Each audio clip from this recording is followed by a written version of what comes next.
Hello, my name is Benjamin Hart. I'm an American attorney and the managing director of Integrity Legal here in Bangkok, Thailand. I've been talking a lot about retirees lately, probably because they make up a rather significant portion of the expat population here in Thailand. Also because a lot of developments coming down the pike regarding them and how things pertain to them.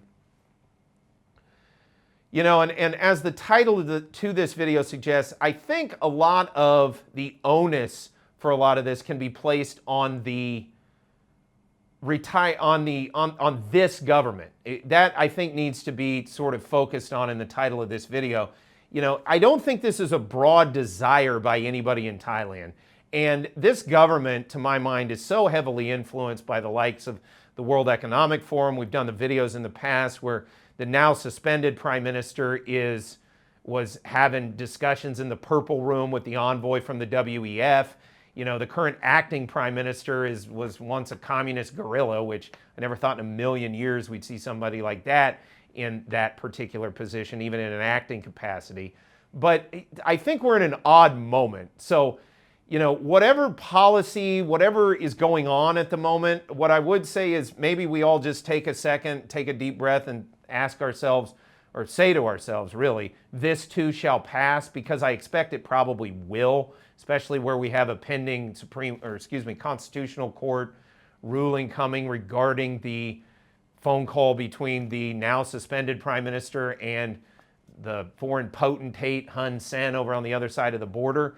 But that said, I thought of making this video after reading a recent comment on this channel. Before we get into that, it's worth pointing out, I do deep dives into all of this in our paid news service where we discuss, how all these geopolitical events are sort of playing out, the economics of it, and how that then interacts with how expats need to live their life here in Thailand. For those who are interested in that, please feel free to email us, media@integrity-legal.com, and you can ask for information about how to get on the mailing list for those long-form videos. We already have 10 episodes. The last one was like an hour and 20 minutes. I expect the next one will be maybe even longer because I got to get into all of this stuff about the recent developments along the border, how that's likely to impact immigration, how that's likely to impact expat land. So a lot to talk about with respect to that. Also, while I'm talking my book, it's worth it pointing out, my better half and I opened a restaurant here in downtown Bangkok, Pancake Palace.